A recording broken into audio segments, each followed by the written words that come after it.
Good morning, everyone. Welcome to CEDA's Global Matter livestream on housing, human behaviour and rethinking cities with Edward Glaeser, the Fred and Eleanor Glimp Professor of Economics and the Chairman of Economics at Harvard University. My name is Cassandra Winzar and I'm the Chief Economist at CEDA, the Committee for Economic Development of Australia. CEDA acknowledges that today and every day we're on Aboriginal land. Committed to recognition and reconciliation, we respect elders and we support their stated aspirations. Today I'm coming to you from Perth, on the land of the Whadjuk people of the Noongar Nation, and I'd like to pay my respects to the elders past, present and emerging.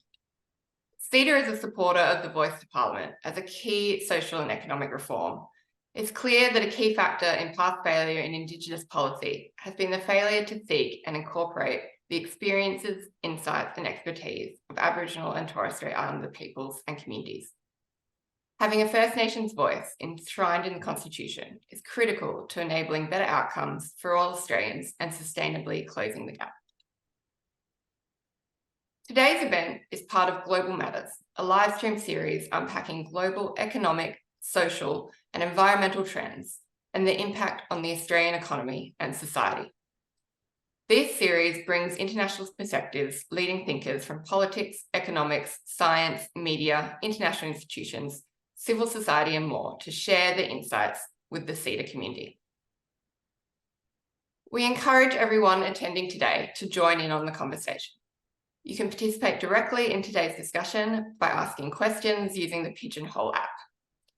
You can either enter via the live stream page or log in via ceda.pigeonhole.at with the password Future Cities.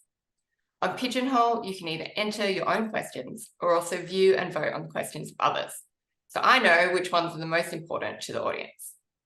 At the end of the event, we also ask that you rate your experience in Pigeonhole. Housing and cities shape the way we live. Australians increasingly live in urban areas, with 2/3 of Australians living in one of our major capital cities. Almost all these cities are facing shortages of housing, with record low rental vacancy rates, rising rents, and high prices for purchase. This is causing significant housing stress for households, and many Australians are struggling to afford to live near their work and family. COVID-19 has changed the way our cities, particularly our central business districts, operate. Data shows that office vacancy remains at well below pre-COVID levels, with occupancy rates ranging from around 50% in Melbourne to 80% in Perth. Many workers continue to operate on hybrid schedules, with CBDs being busy Tuesday through Thursday, while workers are staying at home on Mondays and Fridays. How we use our cities, including existing infrastructure, housing stock, office buildings, needs to change to match how we work and how lifestyles change. And the demographics of Australia are also changing, but our current housing stock is not meeting the demands of our population. Despite concerns around affordability and infrastructure and declining household sizes, Australian households continue to live in some of the world's largest homes, and with an estimated 12 million spare bedrooms, our housing stock is underutilised and mismatched to community needs. Higher density housing is clearly needed to increase housing supply along with population growth and provide appropriate housing that's close to amenities and transport. However, moves to build more higher density developments are continually thwarted by community opposition and strict planning requirements. And housing policy that focuses on stimulating demand continues to encourage urban sprawl and low-rise developments, despite rhetoric to the contrary. So what are the benefits of cities in 2023, and why do people still want to live in them? What are the benefits to individuals, the community, the business sector, and the economy? How can we make our cities more functional, accessible, and affordable to take advantages of the benefits we bring? Joining me today to discuss these topics and more is Edward Glaeser. Please start putting your questions in Pigeonhole now.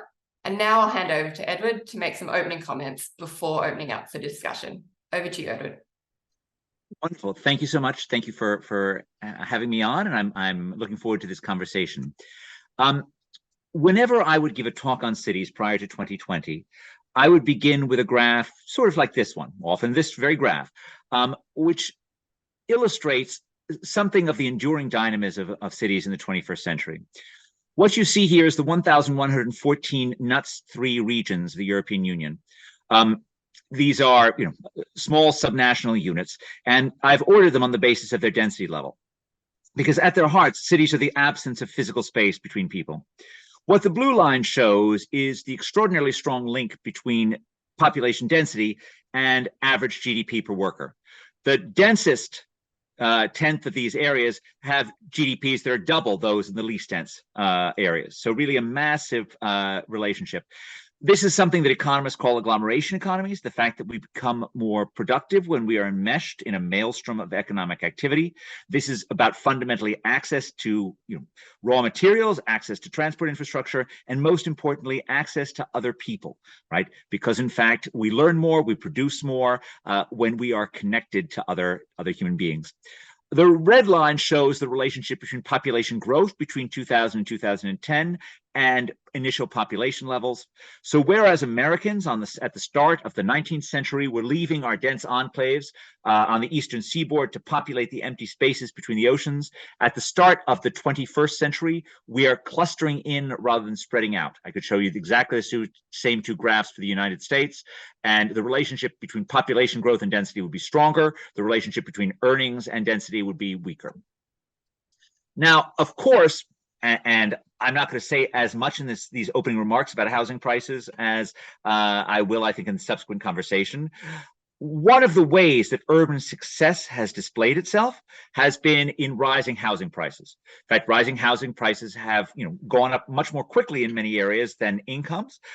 Here you see the growth in housing prices between 1996 and 2012, which is meant to bracket the sort of great housing price convulsion of the intervening decade. And what you can see is that pretty much all of the really fast price growth in the United States over this time period was in the densest fifth of metropolitan areas.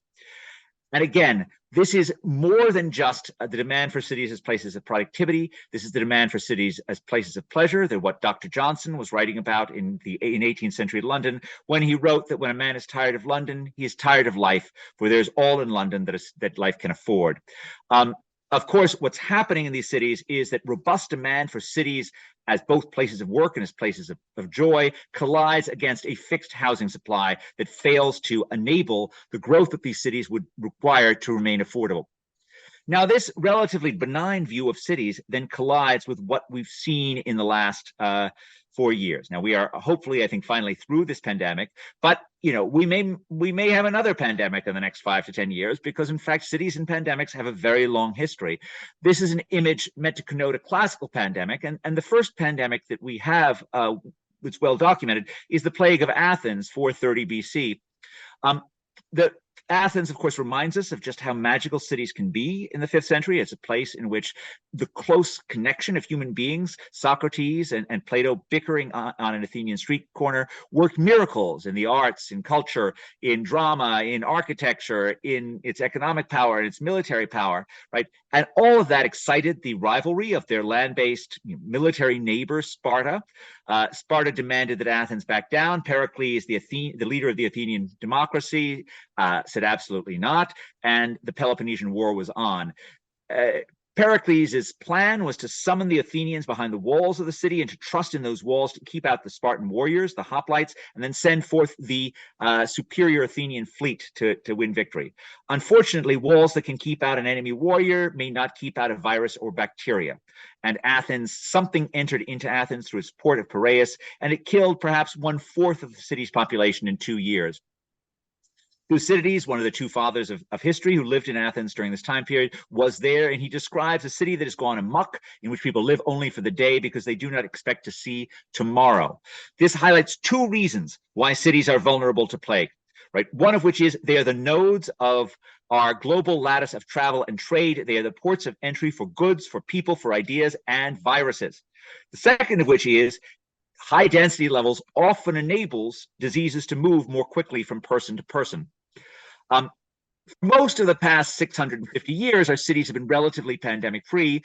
For most of the last 650 years, we've had pandemics, but our cities have survived. But the last 100 years has been really remarkable in terms of our urban safety. And then, of course, COVID happened.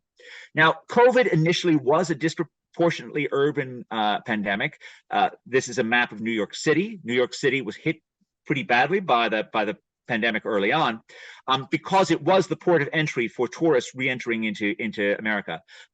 And here's the interesting thing, the city was not particularly hit in its densest areas. So for those of you who know New York, who've been to New York, this is Manhattan. This is where the towers are the tallest. This is Brooklyn Heights. This is, again, a central area. But the disease was far more prevalent in the outer boroughs, in the lower density parts of the city. Now, the reason for this is totally unsurprising, and it feeds into a broader message of what's going on in cities going forward. Reason for this is that this is the change in the number of people leaving their homes as measured by cell phone data. And you can see it's the mirror of the illness measure, right? That in fact, you had the sharpest reductions in mobility in exactly those inner areas where people lived in tall towers. That's because this is where the knowledge workers lived. This is where the workers who could shut down moving and just zoom it in from home, or if they were really elite, they could go to a country house somewhere and zoom in from there. And this is exactly why, when you look across America, there was a huge correlation between education and Zooming and teleworking. In May 2020, 68.9% of Americans with advanced degrees were working remotely, whereas only 5% of Americans who didn't have high school degrees were working remotely. And this explains this fairly extraordinary graph, which is the relationship between death rates from COVID and the share of the population with a BA or more. And what's striking is not that it's negative. Of course it's negative. You always expect it to be negative. What's striking is how steep the slope is. This is a fourfold difference in deaths from COVID from the educated parts of America, San Jose, San Francisco, Washington, D.C., where, very few people died, 1/10 of 1%, to places like Las Vegas or Oklahoma City or San Antonio, where 4/10 of 1% died. There's a fourfold difference. The problem is coming out of this, of course, is the way that San Francisco and Seattle and San Jose avoided deaths. And during the past 3 years, more people have died of fentanyl overdoses in Seattle that died from COVID. The way that they sheltered was by not going into work.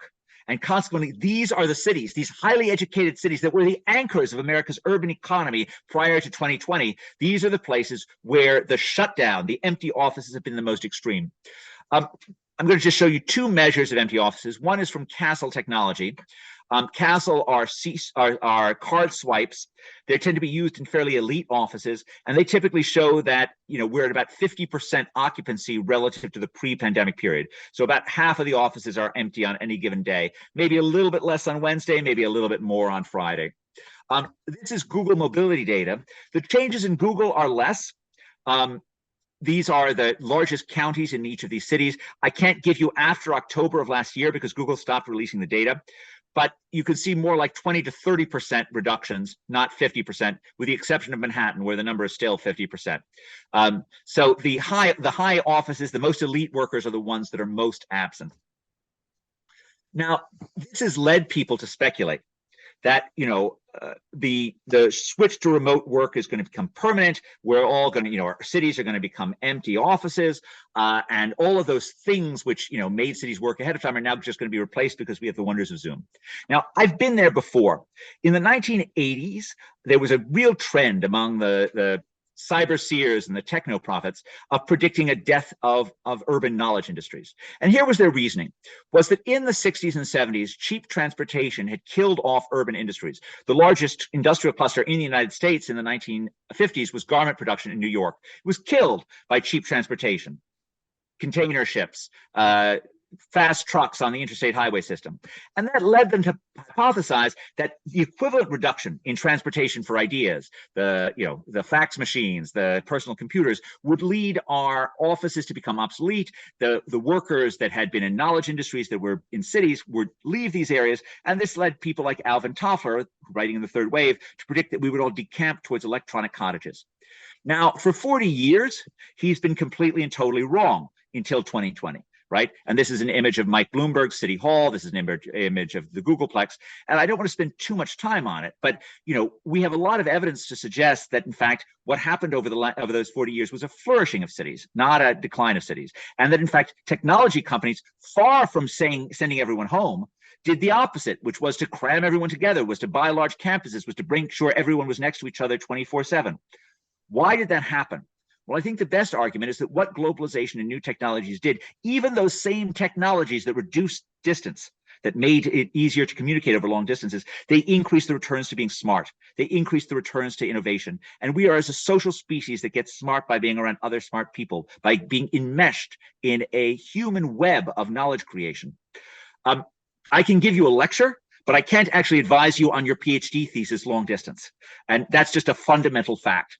And anyone who's ever taught knows the hard part about teaching is not, in fact, knowing your subject material. It's knowing whether or not anything you're saying is getting through to your audience. And we have these wonderful cues for communicating comprehension or confusion that are lost when we're not in the same room with one another. The more complex the world became, the more valuable it was to be face-to-face, which is one reason why business travel soared over this time period. And in fact, these cities that looked like they were headed for the trash heap of history, in 1971, two jokers put up a billboard on the highway leaving Seattle asking the last person to leave the city to turn out the lights, right? Cities, particularly highly educated cities, managed to reinvent themselves. Okay, what do we know about evidence during the period of COVID or more recently? I'm going to give you a couple of pieces of information, and then I'm going to stop. One, we know that in fact, two important papers on remote work and call center workers find exactly the same thing. So these are people who just answer calls. When you send call center workers remote, they can make just as many calls as when they're in their office. Stands to reason, right? But they have a 50% lower chance of being promoted. Why is that? Well, it just shows what happened beforehand to the amount of time that workers would spend with their managers. So these are if you just look over here, these are the on-site workers with how much time they spent with their managers. These are the off-site workers, right? The off-site workers are spending 1/3 less time with their workers, right? With their managers. And so how would the remote workers get noticed? How would the managers learn that they were any good? Just being around them gives you that information. And moreover, how do the remote workers learn to handle the difficult calls, right? And I think that explains why, even if in a static sense, being around you can do your job afar, the dynamic losses, the losses from learning are really considerable. That's what this work shows. Second study, this is from work from Sonia Jaffe and her co-authors. Again, this is on Microsoft data. I'm just going to read you the data, from the abstract. Our results show that firm-wide remote work caused the collaboration network of workers to become more static and siloed, with fewer bridges between synchronous disparate parts. Furthermore, there was a decrease in synchronous communication and an increase in asynchronous communication. Together, these effects make it harder for employees to acquire and share new information across the network. Last point. This is from Jose Ramon Morales Aria and Carlos Daboin. This shows what happened to employment and new hires for jobs that had to be done live. Those are the non-remotable jobs. New employment went down when the pandemic struck. So did new hires. For the remotable jobs, employment stayed steady, right? You didn't fire your programmers. New hires dropped by 40%, okay? And they stayed down for 2 years. People were not willing to onboard new workers, which is compatible with dynamic losses from not being in the same room. Last fact that on learning, we now have reams of evidence on what going remote did to our children in schools, right? And the answer is it was somewhere from absolutely dismal to totally catastrophic, okay? That our kids did not learn. There's some evidence there as well for the value of being in person to acquire new information, to do the really important jobs. And as I don't believe the value of information is going away anytime soon, I remain convinced that, in fact, people will want to be around each other. Now, what I think this does, and I'll just end on this, I don't think this means nothing for cities. I think, in fact, what this means is that people still want to be in the same office with one another. They still want to be around each other, but they're more able to move than ever. Okay, they're more able to relocate than ever, right? Because they don't necessarily need to be in the same city as their accountant or as their lawyer or as their venture capitalist. And so I can easily imagine startups wanting to relocate to, they're in Silicon Valley, they don't want to pay those rents. They want to go to Texas to avoid taxes, or they want to go to Vail to go surfing, or maybe, in fact, they want to go to Melbourne, right? All of these things are possible outcomes. And I think Australia, as a country with a very high level of quality of life in many dimensions, is poised actually probably to benefit from this rather than to harm from this trend. But it does require our cities throughout the world to just understand that the competition with global talent has just gotten hotter, and that it's more important than ever that they make sure they bring their A game to provide the kind of amenities which attract the most talented producers and empower them to be productive. So thank you for your time. I'm done. Great, thank you, Edward. And we will be taking questions. So please, if you haven't logged on to Pigeonhole yet to pop your questions in, please do so. So CEDA.pigeonhole.it, or you can do it through the live stream page with the passcode Future Cities. Edward, I'm going to start by touching a bit on housing, and Australia, as in many kind of global nations, are really struggling with housing affordability, and particularly with the ability to keep up housing supply with the pace of population growth, which is often really impeded by pretty strict planning and regulatory issues, as well as some community opposition to higher density housing. How do we encourage more housing supply and make sure that the housing supply is matching what the population needs to encourage people to be in cities, to be living close to where they're working and getting some of those knowledge transfer effects? It is ironic, isn't it? I mean, Australia has one of the, has an extraordinarily low population density, and yet it's a place with just incredibly restricted housing supply. This isn't surprising, right? It's true of many countries that are former English colonies. They've all acquired the same sort of local control over this, affection for various planning traditions which came out of the UK. And it's true also in India, where they embraced the British Town and Country Planning Act in 1968, and it's just a grafting of very unusual institutions and into a different context. I think this is politically very, very difficult. Within the U.S., where I've spent a fair amount of my life on this particular front, on the battle for and trying to have a saner housing policy.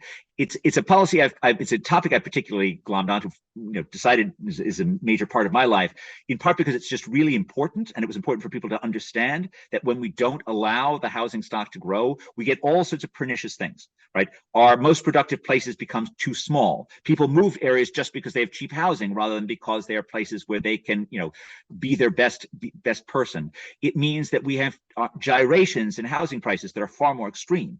And we have events like the events of 2006 and 2007, where practically the whole global economy is unhinged because the American housing market is gyrating with such extreme force. We have a massive transfer of wealth from the young to the old, because basically, like traditionally, you would have been able to buy an affordable house. Now it's the people who had bought houses 30 years ago who get the benefit from this, which seems completely unfair to me. So there are just many good reasons, both in terms of equity and in terms of efficiency, why we want to have a saner housing system. Now, the problem is that for most homeowners, housing affordability is not desirable, right? Because in fact, housing affordability means their most valuable asset, at least for most of them, has just gotten cheaper. And so it becomes very, very hard to think about what is doable here. I think the things which tend to work best is when you have a greenfield site, you actually upzoning from the beginning and you put rules in place so it can't be downzoned. That's sort of one thing that I have seen done. Secondly, certainly within cities, it's brownfield sites that offer the most hope for improving things.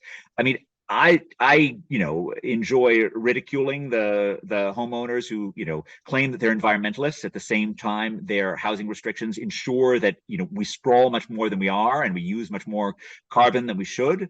I like ridiculing the homeowners who claim that they're socially progressive, and yet their policies of opposing growth mean that they don't allow middle-income people to locate in their community when they would actually enjoy upward mobility. I have a rich set of arguments on this, but I still don't think ultimately you get people to act against their financial self-interest very easily. And I think for that reason, it's very hard to get any sort of coalition of homeowners to be in favor of promoting more affordable housing. Thank you. You talked a bit about in your opening comments around, this war for global talent and how, you need to ensure that cities have those amenities to encourage people to live there. What sort of ingredients there are essential for a successful city in, the current kind of times where people can move quite easily and, are attracted to maybe different things than just job opportunities that they may have been in the past? Okay, so this has been a 40-year trend, really, or 50-year trend. And in many ways, the COVID period was sort of just the last 40 years on steroids. So in the wealthy part of the world, after World War II, people increasingly moved for consumption reasons, for pleasure, rather than productivity. This was a sign of wealth, right? It's a sign of a society where people are rich enough that they're not sort of just scraping by, and they can think, oh, maybe I should go to California because it's nice there, right? And I don't have to put up with Midwestern winters. And, maybe I want to move towards New York or Paris or London because they're really fun places to be. Now, what amenities are important? There are lots of ways of attracting talent, right? Because in fact, there are lots of ways in which lots of different ways in which people value being in places. In the US context, I tend to focus on things that are bread and butter things for ordinary, well-educated consumers. So this is good schools and, short commutes and safe streets. This sounds anodyne, but, given that Seattle currently has a fentanyl market that's in the open air on one of its prime downtown areas, and it's, the crime problems in both San Francisco and Seattle have been major deterrents to people coming back downtown. These basic issues of governments become significant. In terms of the natural amenities, certainly, like, Australian cities are fantastic, right? I mean, it's hard to imagine a city with more charm than Melbourne. It's hard to imagine a city with more natural grandeur than Sydney. And I'm sorry, I haven't been to Perth, so I apologize to the Perth audience, but. The issue is more sort of the other stuff that wraps around it. And I think for me, I would be focused on the amenities that are endogenous, that are created by the entrepreneurs of place. So, think about your business permitting situation. Think about how easy it is to start new things that would be fun. Think about how easy it would be to churn different, to cycle from one type of restaurant to the other. You don't need to subsidize this stuff, but you do want to make it really easy to start businesses which bring joy to customers nearby. And I think that's a really important thing. A similar thing is make sure that, one thing if you're going to have land use regulations that stymie new housing production, but for goodness sakes, at least don't have regulations that make it difficult to start restaurants in commercial areas or to do other things that sort of shrink the commute between where you live and where you work. So, maximum flexibility about what you can put in different areas seems really important to me. We've had quite a few questions come through, not that surprisingly, on the housing supply and some of the difficulties in building urban infill and in brownfield areas. One thing looking at as well is the cost of building, that it's often cheaper to build, or at least for the person building the house, the developer, cheaper to build on the outer edges of suburbs and new greenfields development than it is to do the cost of urban infill and brownfields. Is there anything we could be doing to kind of shift some of the incentives there and make it cheaper for people to do the urban infill, and particularly any experience that we've had out of the US that might be applicable here? Given that I spent the whole week working on a report on why building in Boston is so expensive, I think it's unlikely that you're going to be looking to the U.S. for cheap models for construction. I think Singapore is a better model, but it's that's a different institutional arrangement. No, there's no magic bullet on this. I'll make just a couple of observations. First of all, one of the reasons why the construction technology is so expensive is that we've made the regulatory structure so extreme, so that instead of mass producing housing the way that you would in a sort of normal industry, the way that people were starting to do in the post-war decades, you're sort of fitting in a few units there, you're fitting in a few units here. And in terms of infill stuff, you can do prefabricated skyscrapers. Right, these things exist, and it's a significantly cheaper way to do this if the regulatory framework enables it. Second point, which is you really want to make sure that the builders are paying the full social cost of their actions wherever they're going, and I would include for that the congestion and environmental harm that's created by the car commuter as well. But I think that's probably harder to actually impose on anyone. Although if you imposed it just on the builder, you could probably get away with that. So if you had a building tax that was associated with the expected carbon emissions associated with the lifestyle in these different places. But at the very least, the cost of adding extra infrastructure on the edge, that needs to be in some sense internalized by the builder. So some form of an impact fee needs to be put in place to do that. Now, it may still be that with that building in the urban core is more expensive. And that's, we can't turn down market signals like that. And it's not like I'm in favor of sort of massively subsidizing to build in places that are just really expensive to build. But we should look at, first of all, making sure that people on the edges are paying the social costs of their decision to pay on the edges.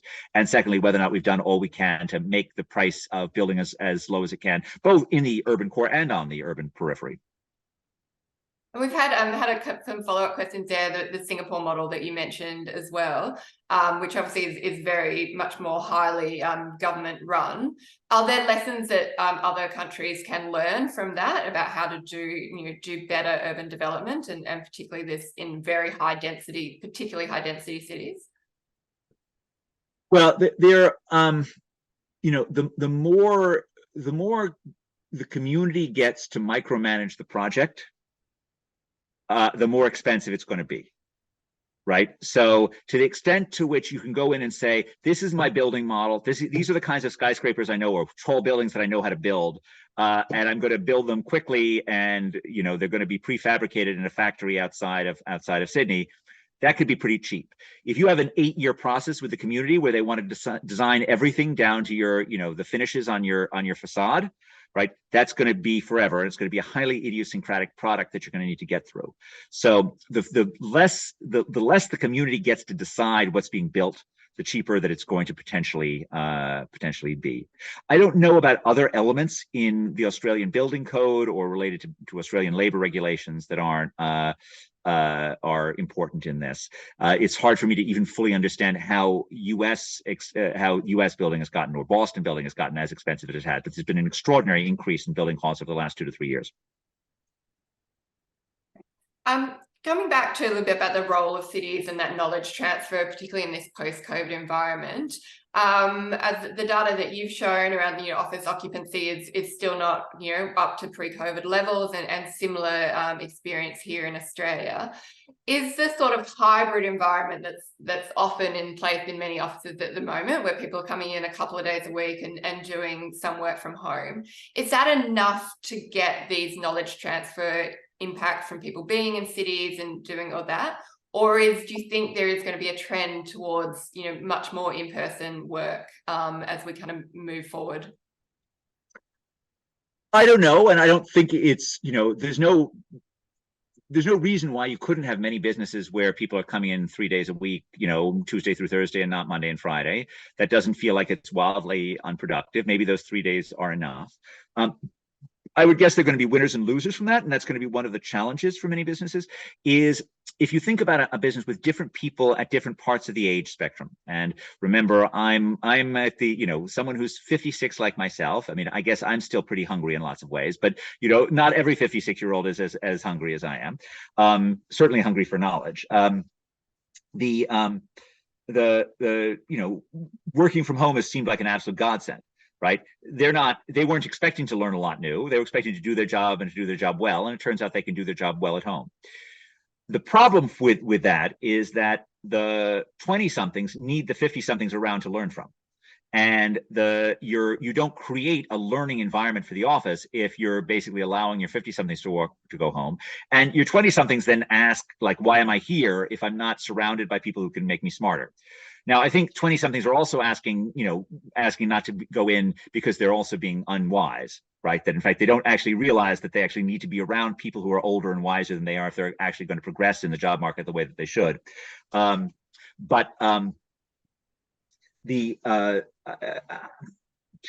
So I think this it's going to take companies a while to figure out how they're going to get the 50-somethings to show up and how they're going to get this to work. But companies have a lot to gain by creating like well-designed learning environments. I mean, a lot of the learning is going on within the company. And so, they presumably have some incentive to figure out what's working for them. And I suspect it'll be slightly less than for the tech companies, we're hoping for 24/7, everyone's there all the time. I suspect it'll be somebody less than that, but it's sure as heck not going to be 2 days a week, just dialing it in. There is also another point that's sort of important to stress, which is the real estate market takes a while to work its way out. And one of the things that's happened is that some companies have decided that they, mind hybrid less, or they kind of like hybrid more than other companies have. We have not yet seen those companies that really think hybrid is okay should not be in prime Sydney locales, right? They should be in lower density areas, and they should, even if they were prime Sydney locales before, in a year and 2 years when their lease comes up, as the values tend to move their way around, they should be vacating their space. As they vacate their space, commercial rents should be going down, and those properties should be rented by people who really value being in the midst of things, right? And so you should see a sort of transition of commercial rents going down, firms getting younger and hungrier that move into sort of the prime office spaces. And that's, I think, another way that it will work its way out. One of the issues that we often see with cities and with housing supply as well is that the workers that desperately do need to be in the city to do their job, whether that's someone working in hospitality or healthcare, providing those services that has to be done in person, are often priced out of the market, particularly priced out of the market where they can commute very easily to their work. Are there specific things that we should be doing to help those kind of key workers or essential workers who I think we all raised the profile of a bit during the COVID environment, because we saw people having to go out to work while a lot of us were able to work from home? Should we be looking at policies or changes specifically for people in those roles? Or should we be looking just more broadly at kind of housing supply issues and some of those regulatory issues to just increase supply overall? So I would be doing two things. There are two. So in my world of, building regulations, I have no problem with fast tracking projects that provide middle-sized units to, at relatively low rents. I have absolutely no problem with giving those units a regulatory fast track. I'm not sure that I necessarily am in favor of flat out subsidizing them, but I think saying that what we really want to prioritize is like number of units. And so your, fancy skyscraper for 8 billionaires gets delayed while we handle an equivalent space for 800 middle income workers. And that sort of seems totally sensible to me. A second thing I would think about is I would think hard about what you're doing in the transportation space and making sure that it's sensible and targeted for them. There's an old joke that 40 years of transportation economics at Harvard can be boiled down to 4 words: bus good, train bad. And it's particularly true that buses have the ability to really provide access for people living, who are not living in absolute prime areas that were made prime because of rail access. And so thinking about how to make sure that bus services are well targeted towards lower and lower middle income people. Congestion pricing, or lanes that are dedicated to buses, can play a major role in this. One of the reasons why the early transportation economists were so enamored of buses is there's not a lot that you can do with a rail that you can't do with a bus, as long as it has a dedicated line, as long as it has a dedicated track. And for many, interpersonal sort of movement across metropolitan areas in the US, there's a lot, particularly with the rise of autonomous vehicles. Having a just dedicated road that just handles autonomous vehicles, and you can run a bus on that road at 150 miles an hour, that's a lot more attractive than actually laying down rail, which can be just incredibly expensive. What rail is great at, which of course Australia is the global king at, is moving vast amounts of raw materials over long periods of distance at very low cost. That is usually with very few human beings involved. And the third policy, I think that's so I'll make two more policies. Actually, I said I was only going to do 3. I'm going to do 4. Certainly, I think thinking about where we are in the sort of education space, and particularly education for lower income people, feels really important. This is something that's sort of central for me in the US. I particularly favor things like vocational training that wraps around traditional training. So not like, once every decade, Americans learn about this German model and say, oh, we should do that here, which is all very stupid, because, there's no way of taking the German apprenticeship system, which has evolved over centuries, and grafting it onto the totally different American model. But you could do things where you provide after school, on the weekends, over the summer, right, training to be electricians, training to be plumbers, training to be programmers, right? And the beauty of vocational training as opposed to traditional training is you can have pay for performance. You can tell any company they wants to try doing this, they can do it. But since you know whether or not someone's learned how to program at the moment that they're graduated, you can provide a system where you only pay those companies if they've actually taught the kids. So you could actually have a sort of flourishing competitive market in training kids in vocational training. Last thing, again, I made my point about, about regulation for entrepreneurs. This is another reason to think about this, right?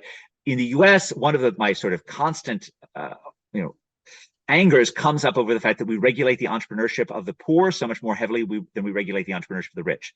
If you want to start your, internet phenomenon in your, Harvard College dorm, you could have 1 billion users before a regulator knows you exist. If you want to start your grocery store 5 blocks away, right, then you have at least 15 permits to get started. And that's a mistake. And sort of thinking about how you can make it easier for low-income entrepreneurs to create the businesses that actually make cities fun, right?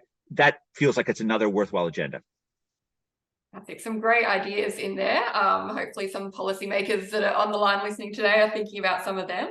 Touching a bit on some of the comments on transport, given that there kind of evidence around your buses being quite effective, why is it you think that we see, and particularly in Australia, I don't know if it's similar in the US, but a lot of the policies are about expanding rail networks rather than looking at the role of buses? They seem to be pretty out of favour politically, at least. Well, why do you think we might have that disconnect? Well, I think once again, trains tend to be used by wealthy people and buses tend to be used by poor people, and wealthy people are more effective in making their case. That's a fairly cynical answer. I think also the infrastructure providers who sell trains are fairly effective at doing what they're doing.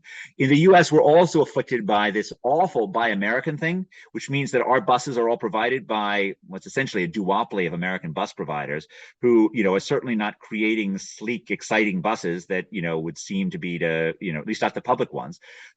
We've had actually over the past 30 years a revolution in intercity private bus provision, which has been fantastic.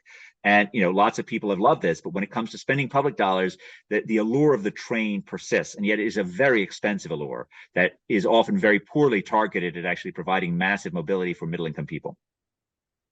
And is there a role that if we're looking at, potentially some low-income workers maybe can't afford to live right in the city, is there a role for subsidising some of those transport costs to making it cheaper and easier for them to get in and get to these sort of jobs, and having some of that slightly outer ring housing supply as well?